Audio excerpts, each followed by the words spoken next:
Hey you, have you ever felt like your life doesn't go in enough circles? Like your journey is in too much of a straight line to see things more than once?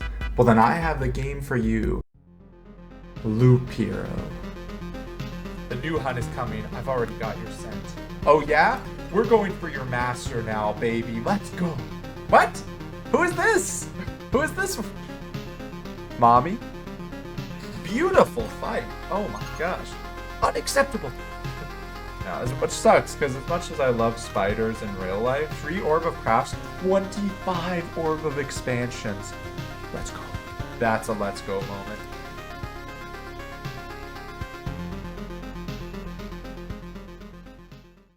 I had a lot of preconceived notions going into Loop Hero.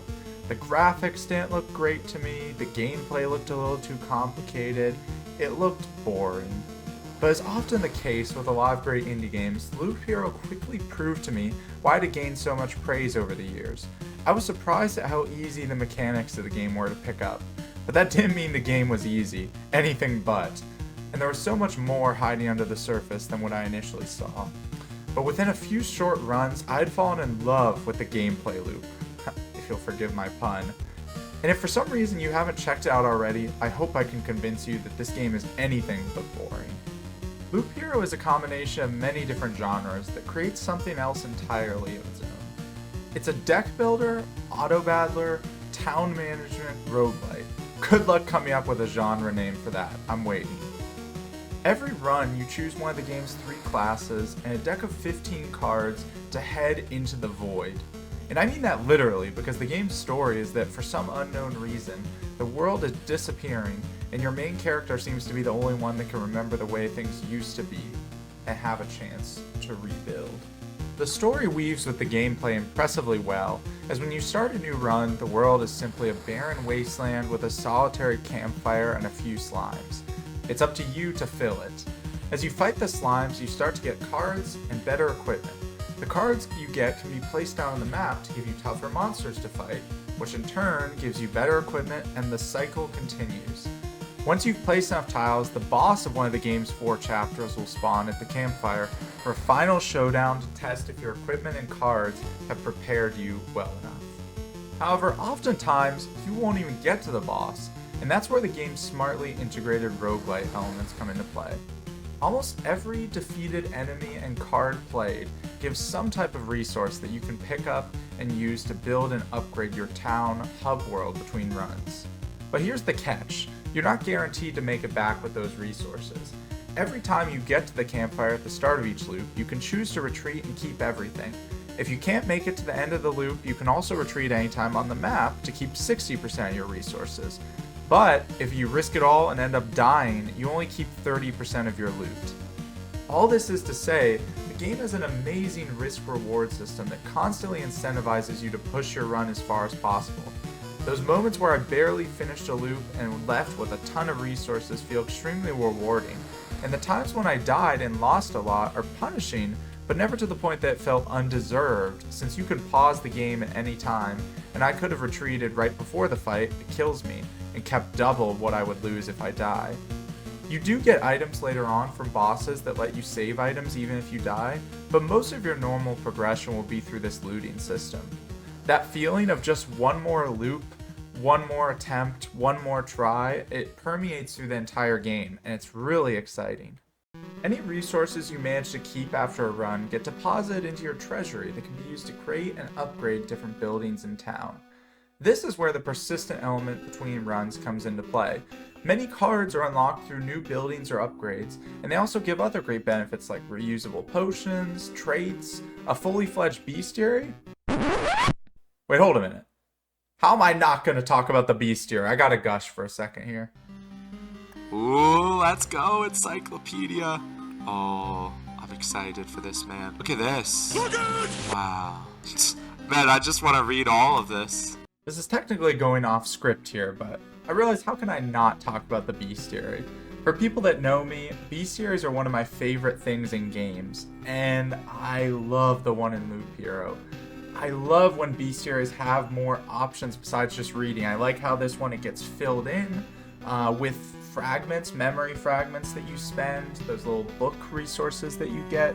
It's just so fun because it shows like the developers put a lot of thought into the writing of the game. Like there's paragraphs upon paragraphs in here to read about enemies, locations, characters.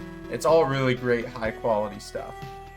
In town is also where a lot of the game's writing and philosophy get to shine. It's endearing how many of the characters interact with the hero and encourage him to appreciate the joy of learning, considering he's the only one that can. Despite the fact that the world around them is ending and this town is all they have left, many of the characters are very optimistic and truly believe in the hero.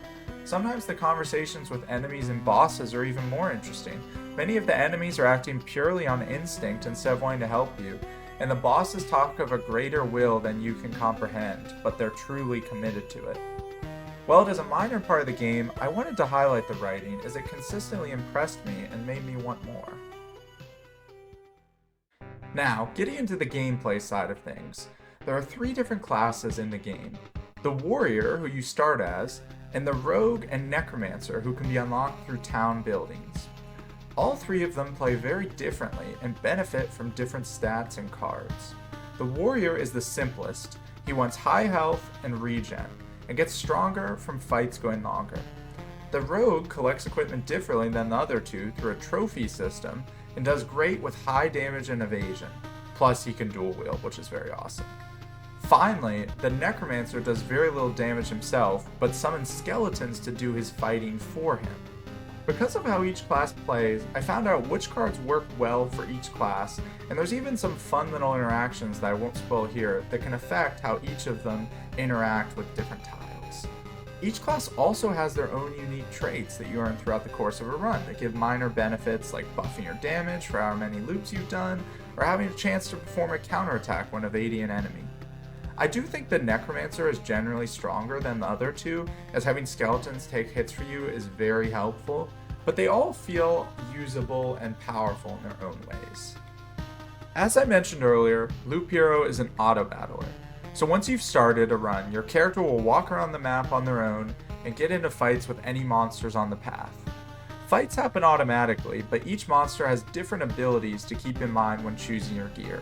For example, mosquitoes explode if they attack too many times, so gear that gives attack speed will be important to clear them out quickly. Every run starts out simple with an empty map as you wait to get your first few card drops from slimes. But a couple loops in, your map will look like a fully realized world with all sorts of creatures and landscapes populating it. The game can quickly become more difficult if you place too many cards too fast, but a good balance is key because if you don't place enough monsters to fight, you might fall behind in equipment.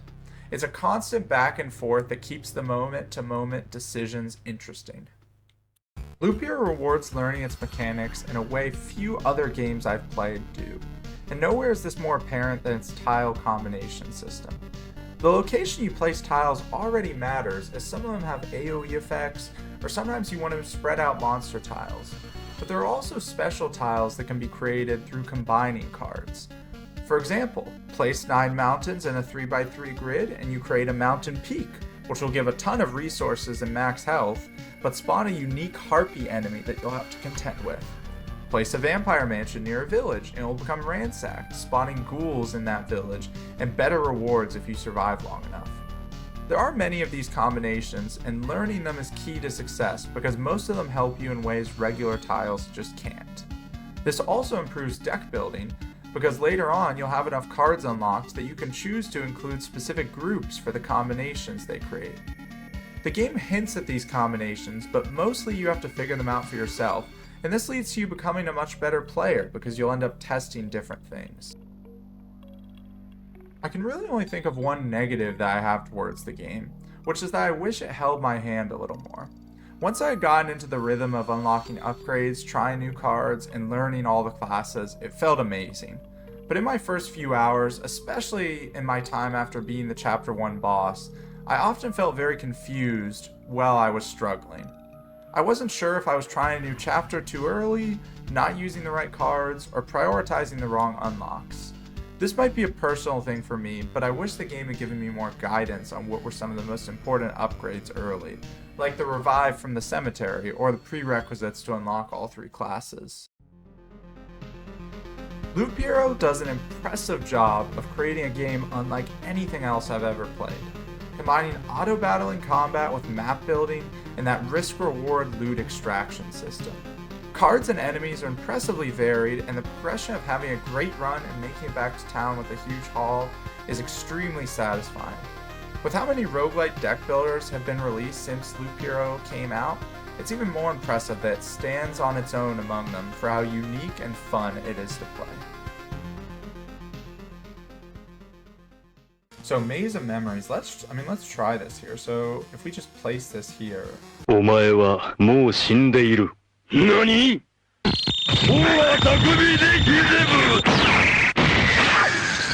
Okay.